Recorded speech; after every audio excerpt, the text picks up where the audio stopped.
무더위에도 저희들 주님 전에 불러주신 것 진심으로 감사합니다. 아버지 시간 주님 말씀을 배우고 익히는데 부족함이 없도록 주님 도와주시옵소서.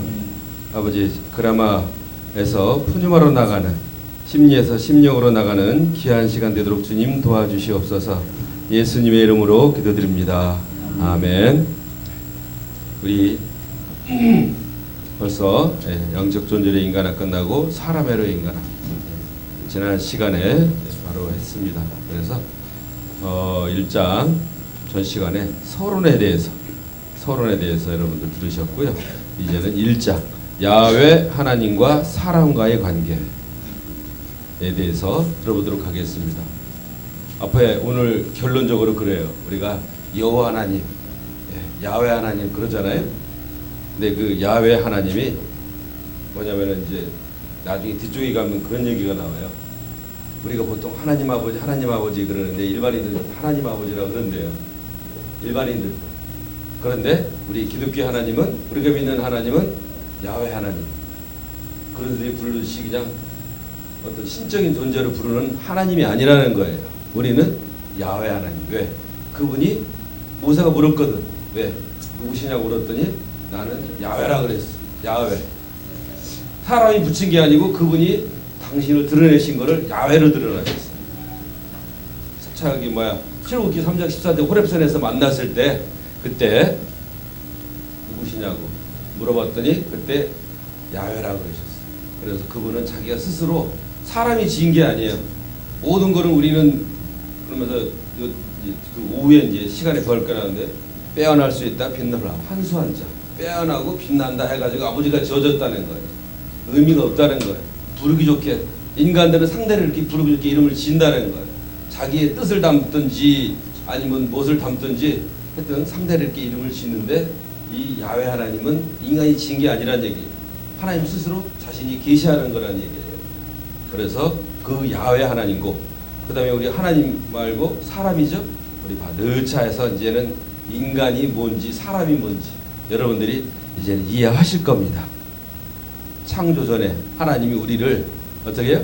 창조하실 때는 사람 하나님과 그대로 동행하는 사람으로 창조하셨어요. 그런데 우리가 불순종함으로 인해서 영적 관계가 단절이 됐고 죽음을 맛보게 됐잖아요.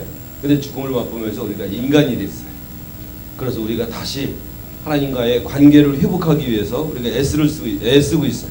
그래서 사람이 되기 위해서 우리가 애를 쓰고 있습니다. 지금 몇 프로 이렇게 하지만은 어떤 프로테이지가 있지만은 그거보다도 우리가 어쨌든 거룩해져 가는 그런 과정으로 여러분들이 지금 힘쓰고 애쓰고 있습니다.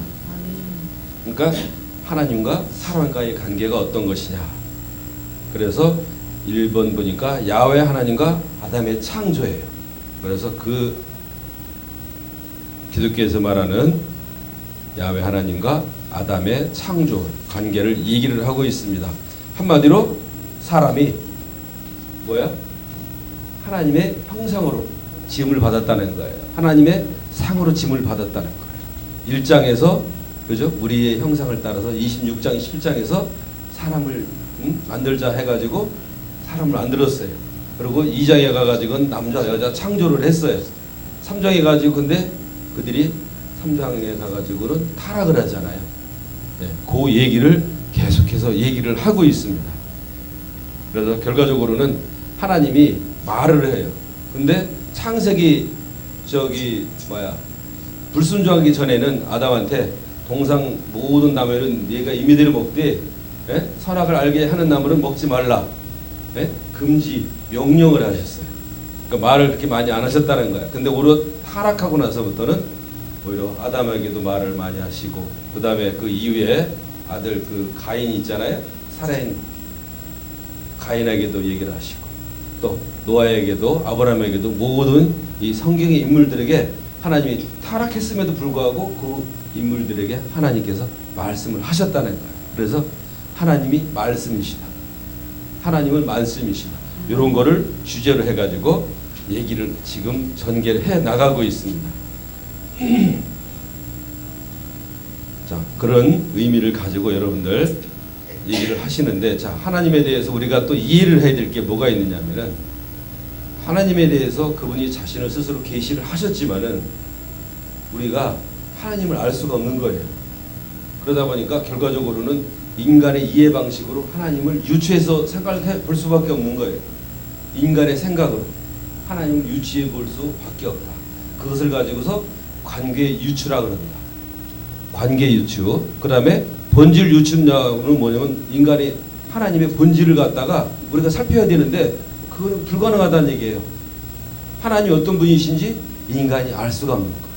그러다 보니까 관계 유추를 통해서 부득이하게 하나님을 알아볼 수밖에 없다. 이것이 오늘의 주 내용입니다. 21조 제1장 야훼 하나님과 사람과의 관계. 1번 야훼 하나님과 아담의 창조. 같이 한번 읽도록 하겠습니다. 천천히. 성경에서 하나님은 말씀이다 라는 사실을 여러 사건들을 통해 볼 수 있다. 하나님이 말을 하시는 분이라는 사실이 너무도 분명하게 나타난다. 성경을 통해서 이 사실을 확인하는 데는 그다지 어려움이 없다. 하나님은 말씀이라는 사실을 특히 인간에게 말을 거시는 여러 사건에서 보게 된다. 하나님이 인간에게 말을 거시고 또한 인간의 물음에 대답하시기도 하고 마치 우리 인간처럼 대화를 하신다는 사실을 성경은 창세기부터 묘사하고 있다. 어떻게 이것이 가능할까? 하나님이라는 말을 생각하면서 성경을 읽게 되면 더욱 이 사실이 신기하게 느껴지기도 한다. 만약에 개나 소나 우리의 인간의 언어로 말을 했다면 그 사건은 곧 기네스북에 오를 것이고 모두가 깊은 관심을 가질 것이다. 소나무가 말을 하는 것을 우리는 감히 상상하지 못한다. 그런데 소나무도 아니고 개나 소와 같은 동물도 아닌 하나님이라는 존재가 인간에게 말을 거시고 말을 하시는 사건에 대해서는 우리가 별로 놀라워하지 않는 것 같다. 예, 이 얘기는 뭐냐면은 하나님이 말씀이셔. 그죠? 말씀인데 상상할 수도 없고 우주 만물을 창조하신 그 하나님이 우리에게 피조물이고 보잘것없는 우리에게 말을 하는 것에 대해서 인간들은 전혀 놀라지 않는다는 하나님이 말씀이셔. 말씀으로 세계 우주를 창조하셨고 세상 만물을 창조하셨고 인간도 창조하셨고 지금도 우리에게 살아 역사하시는 그 하나님께서 피조물 보잘것없는 우리에게 말을 하는데도 불구하고 우리는 놀라지 않는다는 거예요. 전혀. 그러면서도 하찮은 소나무나 개나 소가 말을 하면은 우리는 깜짝 놀래요. 감히 저런 것들이 과연 어떻게 말을 하느냐. 그런 거에 대해서는 놀라하면서도 오히려 상상할 수도 없는 그분이 우리 인간에게 찾아오셔서 각 개인에게 말하는 것에 대해서는 전혀 놀라워하지 않아요. 그 기록이 성경인데 그거에 대해서 놀라워하지 않는 거예요. 그리고 성경 비평학 이런 거라는 뭔 얘기냐면 그 쓴 거에 대해서 사람들이 인간이 머리로 이해가 안 되거든요. 이해가 안 되니까 성경을 갖다가 신화라든가 막 이런 식으로 생각하는 거예요. 전성된 이야기라든가 신화로 생각하는 거예요. 신화라는 건 결과적으로는 인간의 머리로 만들어낸 그러한 이야기라는 거예요. 인간들이 하나님에 대해서 신에 대해서 하나님이라도 신에 대해서 만들어낸 자기 상상을 가지고서 만들어낸 그러한 신들의 얘기라고 생각하는 거예요. 그 우리나라도 보면은 누구야? 저쪽 경주 김씨인가? 박씨구나. 박씨. 김혜김 씨. 거기는 또 뭐도 태어났죠? 박혁교사는 아래서 태어났다 그러고 김수로왕도 또 어떻다 그러고 우리나라 또 옛날에 당군 왕검은 어떻게 됐어요? 호랑이. 그죠? 호랑이하고 곰하고 싸웠어. 아니 서로가 내기를 했어. 마늘 먹고서 버티긴 했어. 그런데 도저히 호랑이가 못 버티기서 졌어요. 곰한테. 그래가지고 하나님의 아들인 환인하고 결혼을 했어. 이 웅료라 그러죠? 곰이 사람이 됐어. 그래가지고 결혼해서 태어난 게 누구예요? 단군이야. 그래가지고 곰의 자손이라 그래요. 우리나라 보면. 그러면서도 지금도 88 올림픽이나 뭐 이런 거 하다 보면은 전부 다 곰이 우리나라 그 뭐가 아니에요. 호랑이를 갖다가 호돌이라 그래가지고 예전에 지금도 우리나라 호들이하면서 지금도 곰의 자손인데도 불구하고 곰을 내세우지 않고 호랑이를 내세워. 그러니까 이게 다 신화라 그러는, 단군 신화라 그러는데 옛날에 이 사람들도 마찬가지라는 거예요. 그런 식으로 성경을 역사 비평적으로 연구해 가지고 이런 식으로 이해한다는 거예요. 인간이 머리로 이해가 안 되니까 그 얘기를 지금 하고 있어요. 위에서 네 번째 다시 한번 제가 혼자 보면은 하나님은 말씀이다라는 사실을, 특히 인간에게 말을 거시는 여러 사건들을 들여서 보게 된다. 하나님이 인간에게 말을 거시고 또한 인간에게 물음에 대답하시기도 하고 마치 우리 인간처럼 대화하신다는 사실을 성경은 창세기부터 아주 그냥 처음부터 끝까지 묘사하고 있어요. 네.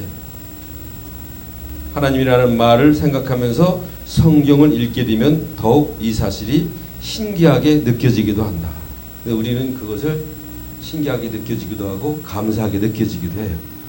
네?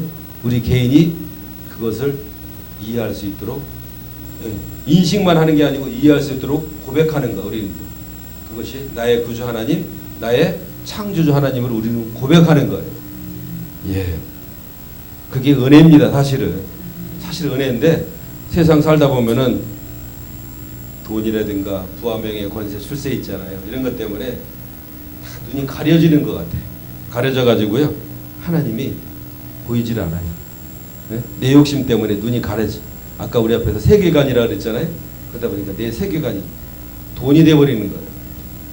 나한테 유익한 게 된 거 버린 거예요. 내 거중만 잘 되면 되는 거예요. 어저께인가요? 야구 선수 중에서 추신수라고 있어요. 여러분 다 아시죠?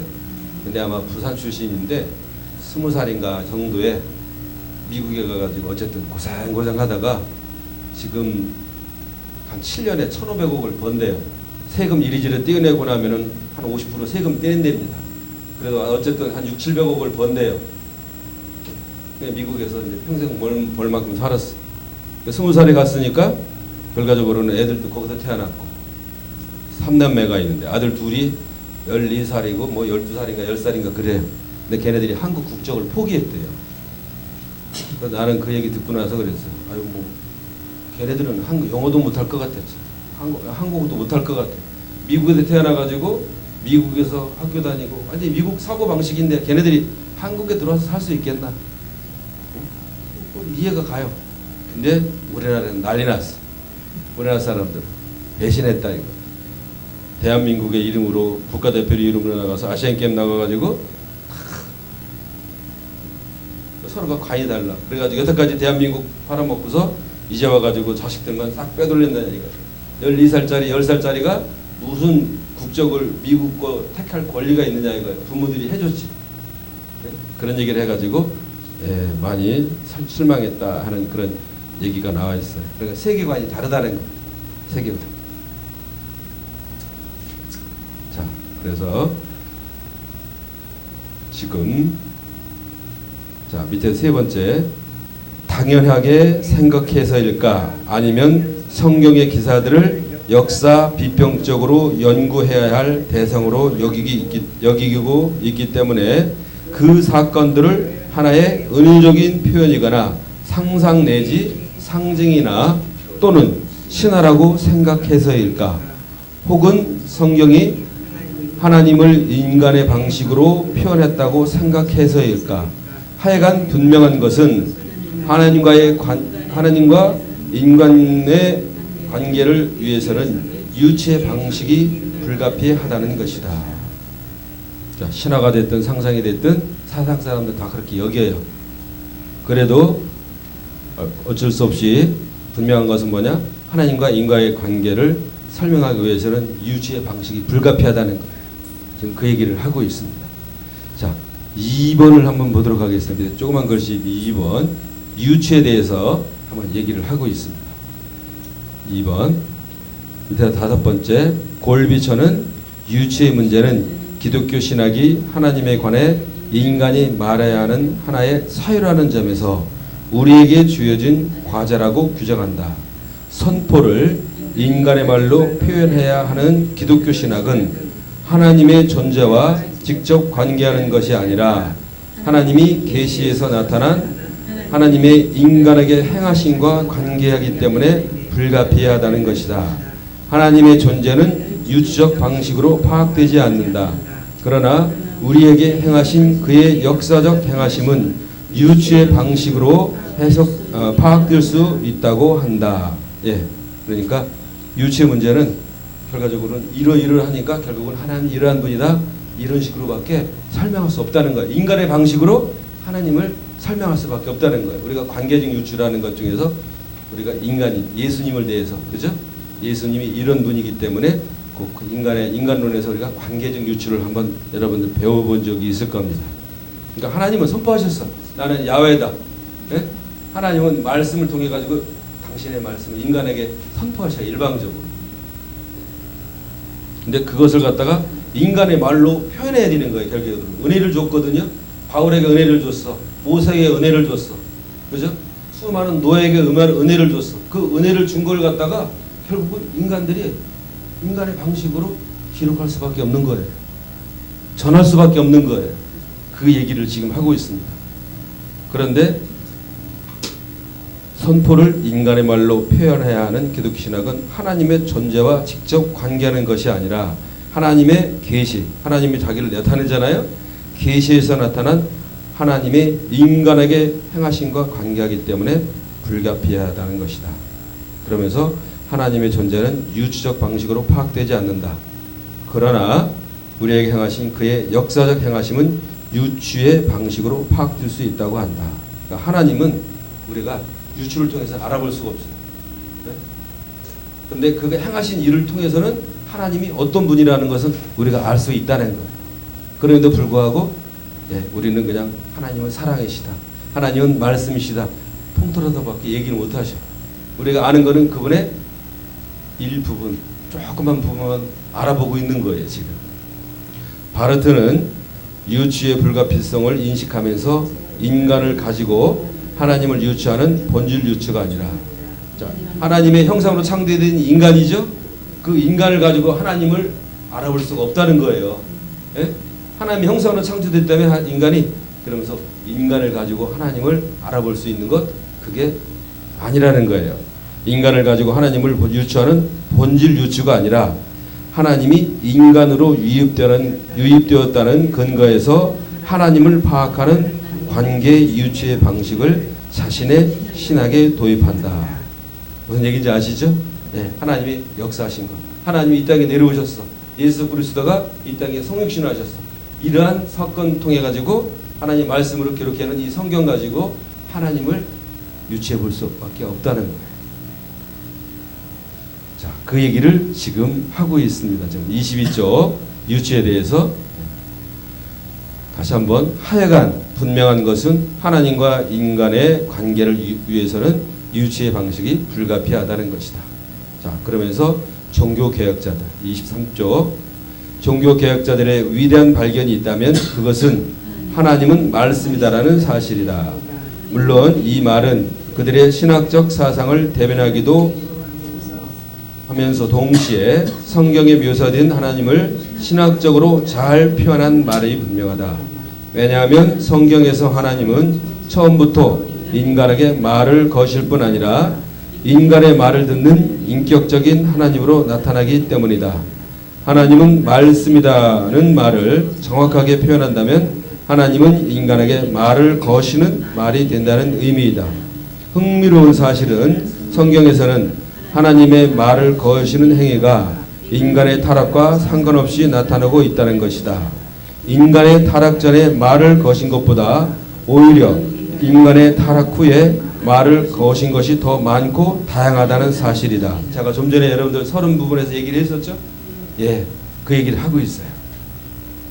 타락 전에는 하나님은 인간에게 일방적인 명령과 금지 형태로 말을 거셨다.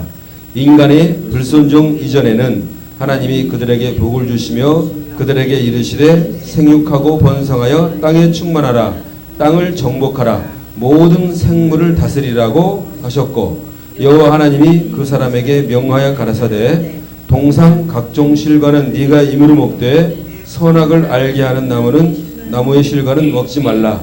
네가 먹는 날에는 정령 죽으리라 하시니라고 기록되어 있다. 이거는 명령과 금지예요. 1장에서는. 무슨 얘기인지 아시죠? 이 정도만 얘기를 했어.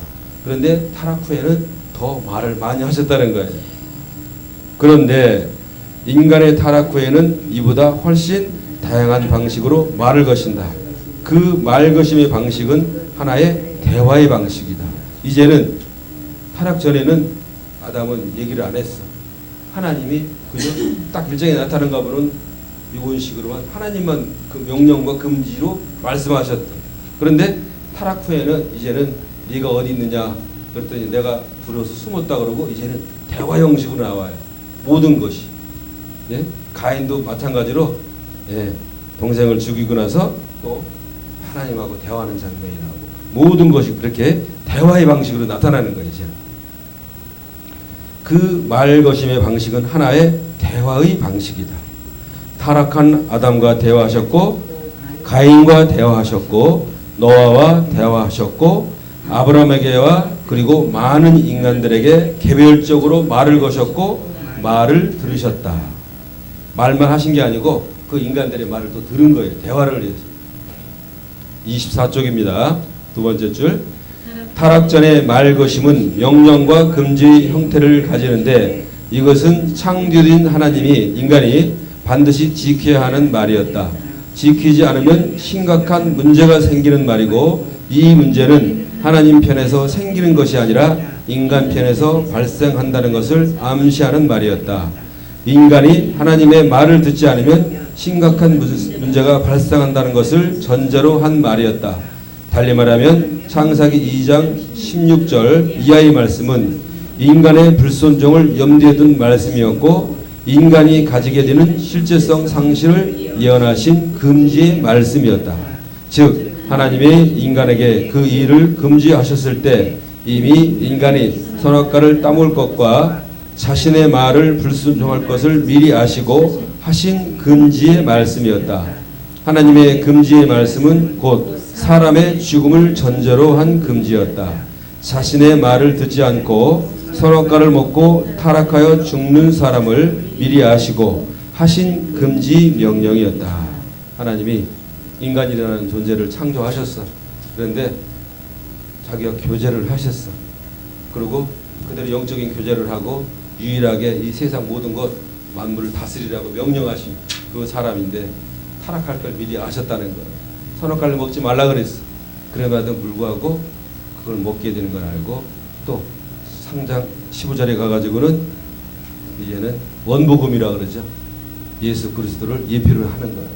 여자 후손이 이제는 구원할 것에 대해서 다시 한번 얘기를 하는 걸 볼 수가 있습니다. 그러니까 예수님께서 하나님께서 인간의 창조 그리고 실제성 상실이라는 건 뭐예요? 그가 우리의 신랑이고 우리는 신부고 그분이 우리의 구세주고 우리는 주인이고 이런 하나님 창조주고 피조물이고 이런 모든 실제성이거든요. 관계거든요. 이런 관계가 실제성의 상실을 예언했다는 거예요. 그럼에도 불구하고 먹었어요. 실제 상실이 됐어요. 영적 죽음이 됐어요. 하나님과의 관계가 단절이 됐습니다. 우리가 잘 알고 있는 그 내용입니다. 3번은 무슨 얘기냐면은 아담은 우리는 죽음이 뭔지 알아. 특히 영적인 죽음이 뭔지도 우리는 잘 알아요. 신학적인 배경도 잘 알고 있고 영적인 죽음이라는 게 하나님과의 관계 단절이라는 걸도 알고 육체적인 죽음이 이 세상에서의 목숨이 끊어진 것도 알아요.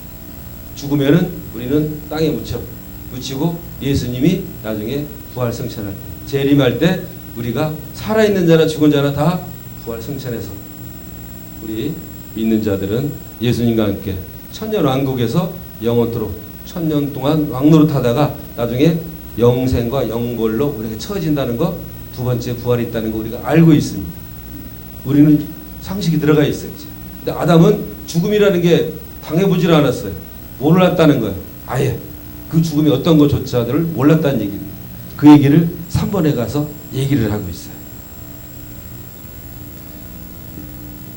하나님이 불순종한 인간에게 죽음을 예언하셨는데 아담에게 임한 죽음이란 과연 무엇일까? 아담의 죽음이 무엇인가를 생각해 볼 때 분명한 것은 그 죽음이 오늘 우리가 이해하는 죽음이 아니라는 사실이다. 왜냐하면 우리는 이미 타인의 죽음을 경험한 자들이고 죽음에 대한 교육과 선지식과 경험들을 가지고 있다. 그리고 죽음에 대한 관념과 사상도 가지고 있다. 그러나 당시의 아담은 아직 죽어보지 못한 사람이었고 타인의 죽음조차 경험할 수 없었던 사람이었다. 그에게는 죽음에 대한 관념이 아직 없었다. 이런 아담에게 하나님이 죽음을 예언한 것은 그 죽음은 오늘 우리가 이해하는 바의 죽음이 아니었다고 할 수 있다. 아담에게 임한 죽음을 이해하기 위해서 반드시 아담의 창조를 이해해야 한다. 왜냐하면 아담의 죽음은 곧 아담의 창조에 대항하는 아담의 창조에 대항하는 죽음이기 때문이다. 예. 무슨 얘기인지 아셨죠? 아담은 자기가 죽음이 뭔지 모르는 거예요. 예? 정령 죽으리라 하나님께 말씀하셨어. 근데 그 죽음이라는 게 뭔지도 몰랐어. 그렇게 따먹었지. 우리처럼 만약에 하나님 떠나서 예? 그래도 아담은 그래도 뭐 900 몇 세까지 한 1000년 가까이 살았잖아요. 너 이렇게 돼가지고 너 이제 죽는다. 나와 관계가 단절돼가지고 너 대대손손 네 자손들이 1000년 만년 예? 대대로 그냥 완전히 죄인으로 이 땅에 살면서 그들이 수고와 땀을 흘릴 것이고 인생의 죽음이 개인적인 죽음이 있을 것이고 하늘나라에 못 가는 자기 욕심으로 인해서 서로가 싸우고 싸우는 이런 사람들이 될 것이다 생각했으면은 안 먹었을 것 같아. 근데 그 사람은 몰랐어. 아담은 몰랐던 거예요. 그 죽음에 대해서. 그리고 개인의 종말에 대해서 몰랐던 거예요. 죽음이라는 게 몰랐던 거예요. 그래서 죽음이라는 것에 대해서 저는 이제 생각하고 있는데 역으로 그렇게 생각합니다. 우리 목회자 자녀들이 보면은 거꾸로 이런 게 있어요. 일대 목사님은 고생 그렇게 한다잖아요. 그죠? 일대 목사님은 고생 그렇게 하는데 이대 목사님은 가면은 또 고생 좀 덜한 영적이 형성이 된다는 얘기죠. 신앙적인 부분이 3대 목사, 4대 목사 갈수록 그 집안에 신앙 내력이 생긴다는 거예요. 그런 것 같아요. 1대 목사는 잘 모르니까 모르는 길을 신앙의 길을 믿음으로 자기 신앙의 길로 가요. 그러니까 많은 풍파와 환란이 있어요. 그러니까 힘들어. 근데 2대 가면은 2대들은 또 배부른 소리예요. 그런 책이 있어요. 자기들이 좋아가지고 그 길 가놓고 목회자 자녀가 예? 선교사가 쓴 책이 있어요. 선교사 자녀가 왜냐하면은 힘드니까 자기는 국내에서 다른 사람들처럼 학교 다니고 싶고 이런데 선교사 따라가지고 아프리카니 어디 나갔어. 근데 부모님들은 사명감에 불타가지고 아프리카 됐든 하여튼 어려운 지역 가가지고 목숨 내놓고 열심히 풍토병에 시달려가면서 했는데 자식들은 사명이 없어요. 어쩌다 한 번씩 외갔다 신갔다 해가지고 한국 와보면은 너무 좋은 거야. 가기 싫은 거야. 그러다 보니까 사춘기 정도 되면은 불평불만이 많으십니다. 삐져나가기 시작해. 그러다가 왜 나만 이런 집에서 태어나겠는가? 다른 집들은 다 좋은 집안에 태어나겠는가? 근데 부모의 그 신앙을 잘 모르고 불평하다가 나중에 결혼하고 딱 지나가다 보면은 그게 아니었구나. 인생이라는 게 그게 아니구나. 자기가 깨닫게 돼. 부모의 신앙을 본인이 잘 받게 돼. 그러니까 부모는 뭣도 모르고 은혜 받아가지고 했지만 얘는 부모의 어렸을 때부터 부모의 그 신앙을 받아가지고 비록 탕자처럼 나갔다가 다시 들어와갔지만은 그 사람은 더 열심히 부모의 그 바탕화에서 더 열심히 그래가지고 오히려 저 부모보다 잘 되고 3대 가면 4대 가면 더 잘 돼. 그 뭐야 여기 분당에 누구죠? 이찬수 목사님? 그분도 뭐 한 3대 목사 4대 목사 되는 것 같아. 그런 것 같아. 믿음의 자녀들이 그런 부분이 있는 것 같아. 자, 지금 아직도 경험하지 못한 것에 대해서 아담은 죽음을 경험하지 못했다는 것. 그래서 아담의 죽음을 이해하기 위해서 우리가 창조를 우리가 이해해야 되겠다 하면서 창세기 1장 2장에 대해서 아담의 창조에 대해서 4번에 다루고 있습니다. 아담의 창조에 대해서 창세기 1장과 2장은 비슷한 기사를 우리에게 소개한다. 창세기 1장에서는 하나님이 자기 형상 곧 하나님의 형상대로 사람을 창조하시되 남자와 여자를 창조하시고 라고 기록되어 있다. 사람의 창조에 관해 창세기 2장에서는 여호와 하나님이 흙으로 사람을 지으시고 생기를 그 코에 불어넣으시니 사람이 생명이 된지라 라고 기록되어 있다. 창세기 1장과 2장은 사람의 창조에 대해 마치 동어 반복으로 기록하고 있는 것처럼 보이지만 사실은 동어 반복이 아니라 1장은 인간이 하나님의 형상으로 창조되었다는 것을 설명하고 있고 2장은 하나님의 형상이 사람임을 밝히고 있다. 자, 1장에서 우리의 형상을 따라 사람을 만들자 해가지고 창조하는 거죠. 삼위일체 하나님이라고 저희들은 알고 있습니다. 자, 그 다음에 그 하나님의 형상이 사람이었다. 즉 인간은 하나님의 형상으로서 사람이라는 것이다. 사람이란 하나님의 상을 드러내는 존재로서 오로지 하나님으로 인해 사는 존재임을 뜻한다.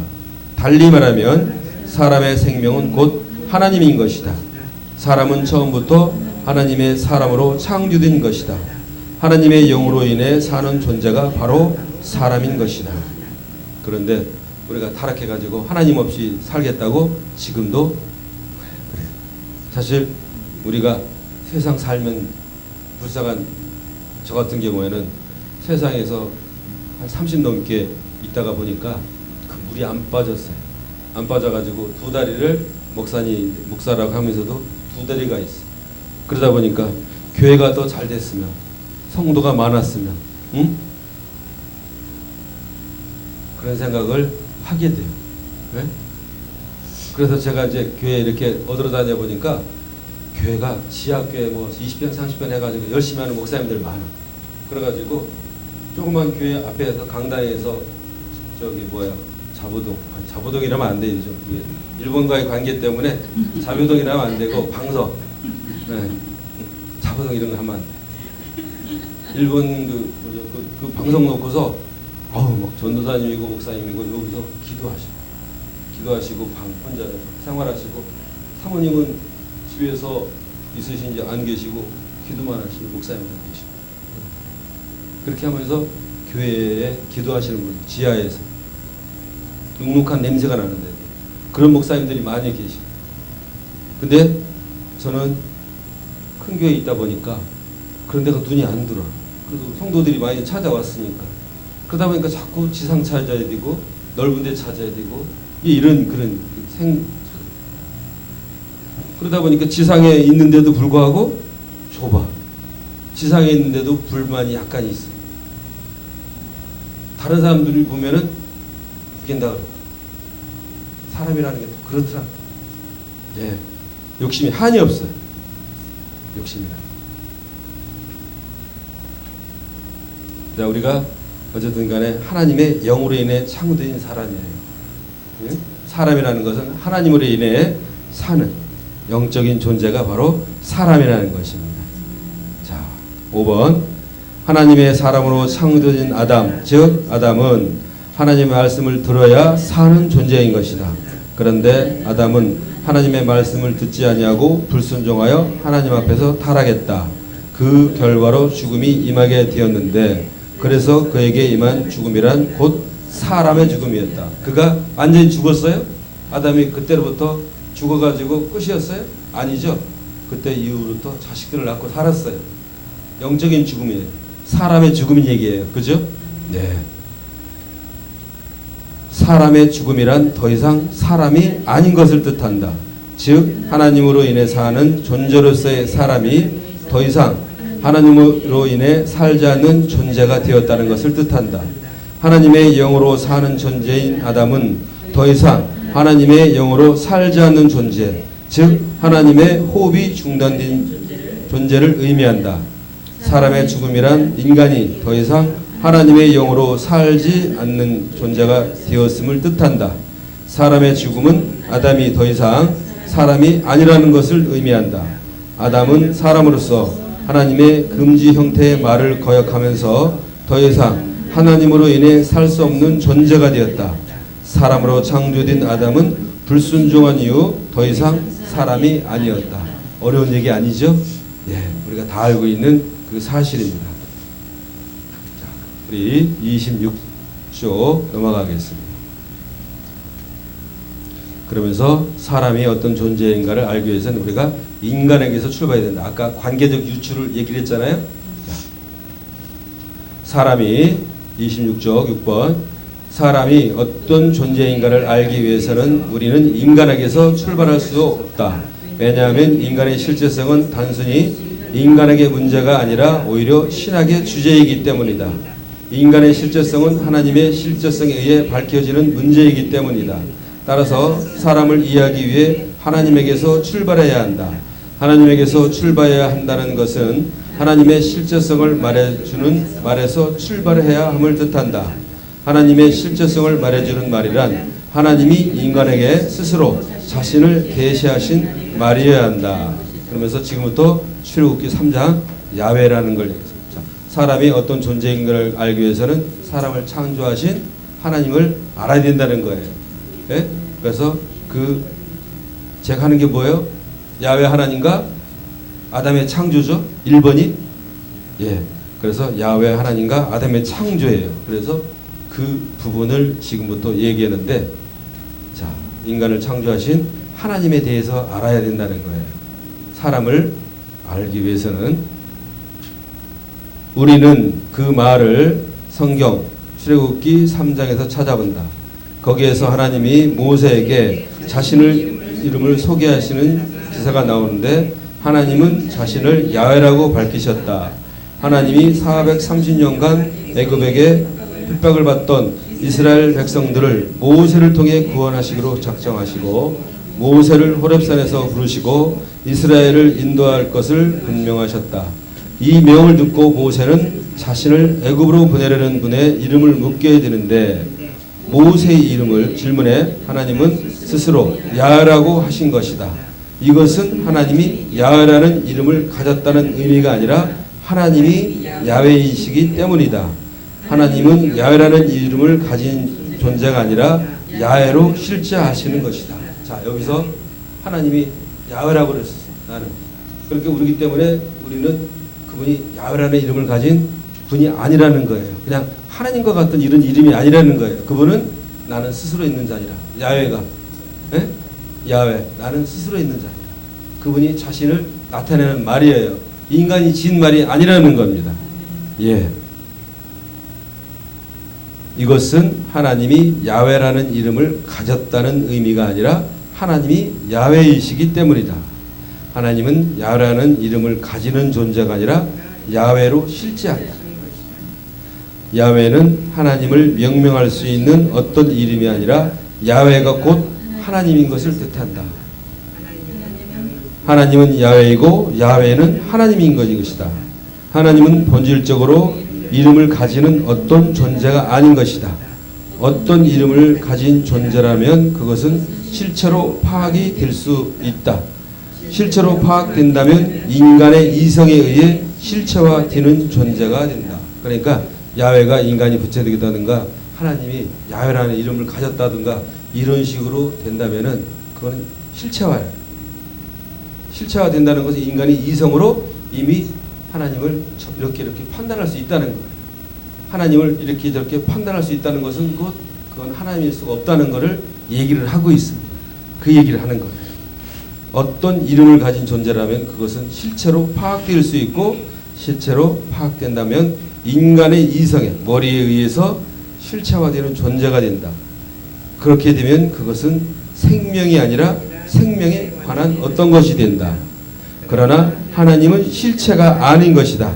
그래서 하나님은 자신을 소개하는 이름을 가질 수 없다. 오히려 이름이란 하나님에게는 자신인 것이다. 그래서 야훼는 하나님 자신이다.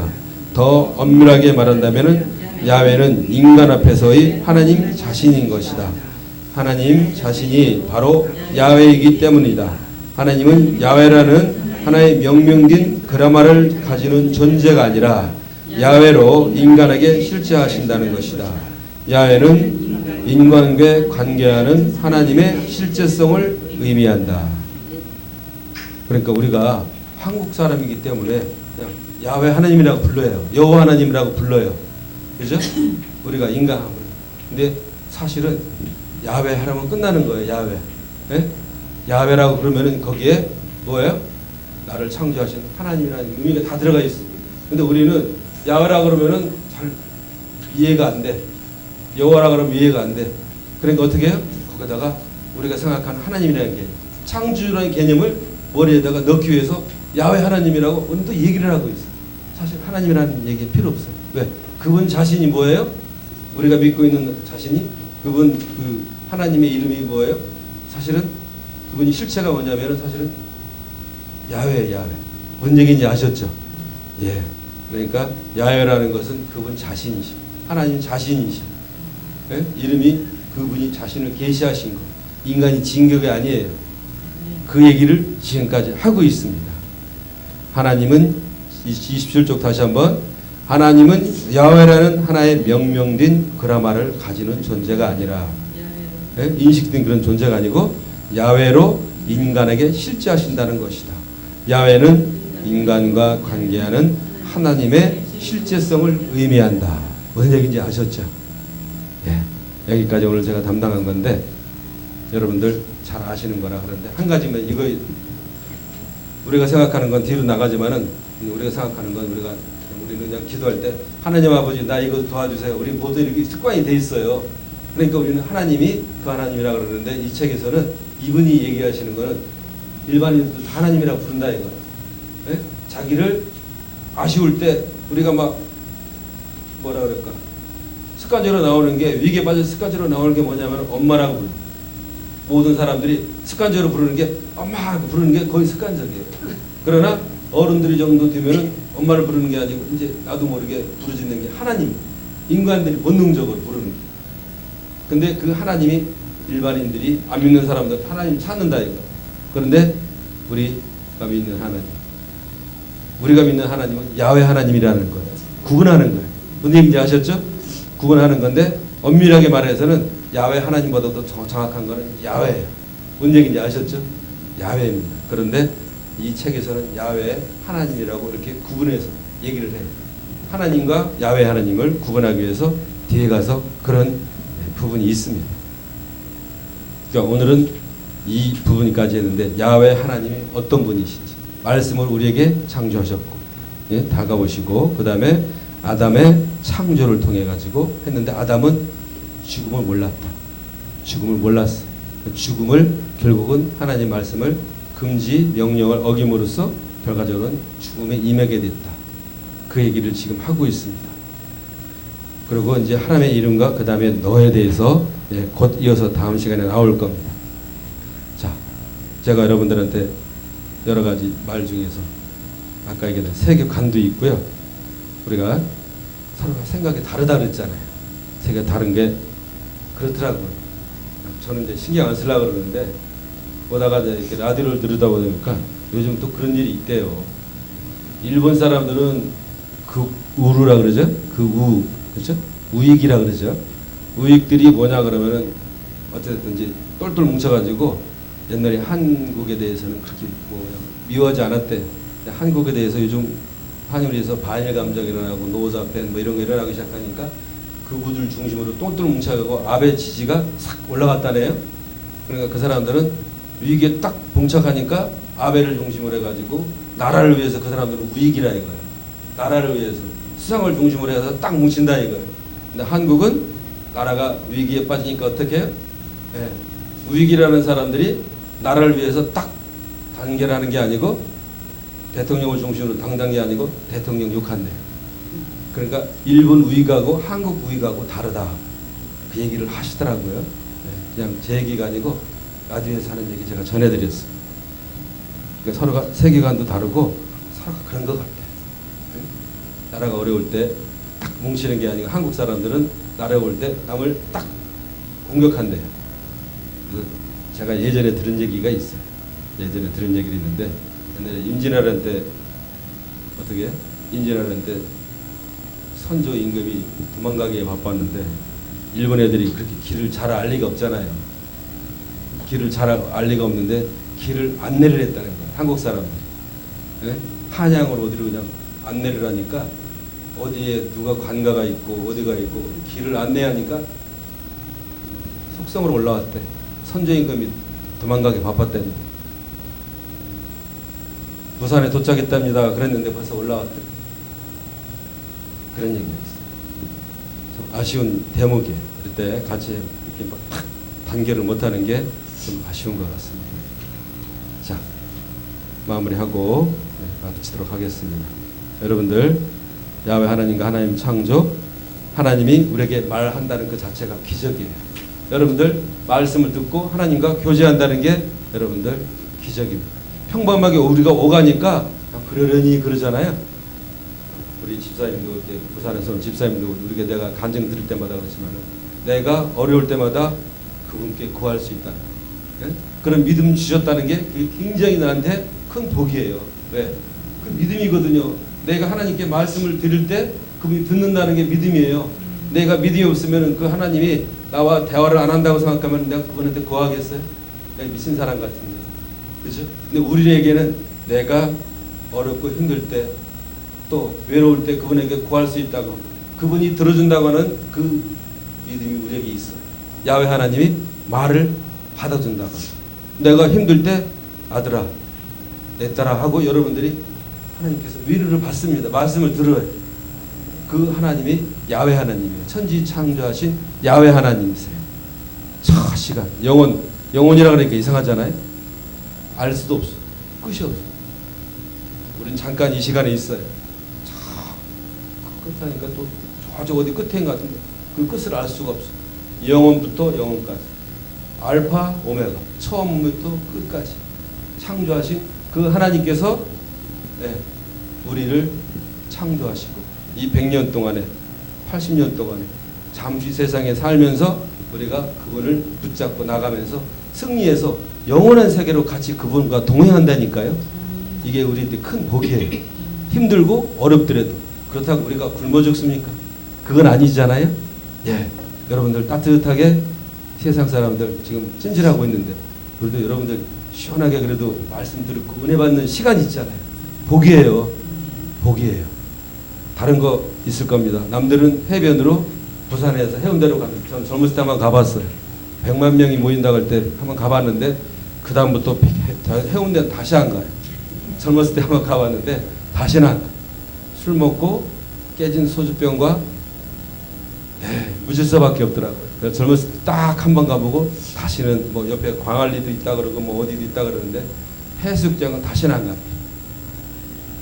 그럼에도 불구하고 여러분들은 말씀 삼에서 이곳에 오셔서 은혜 받는다는 것. 여러분 분명히 하나님의 자녀고 하나님 여러분한테 말씀 주셨고 은혜를 주실 거고 또 영원히 함께 하실 겁니다. 기도하겠습니다. 하나님 감사합니다. 우리를 창조하시고 또 때가 되면 저희들을 부르셔서 하나님 말씀을 듣고 또 은혜 받게 하시며 순종할 수 있도록 은혜 주신 것 진심으로 감사합니다. 남은 시간도 주님 함께하여 주시고 우리가 이 세상 살아가면서 사람이 되어서 또 주님의 합당한 그런 삶을 살 수 있도록 주여 도와주시옵소서. 늘 기도하며 주님과 함께 교제하는 우리 모두가 되도록 주님 도와주시옵소서. 예수님의 이름으로 기도드립니다. 아멘. 할렐루야.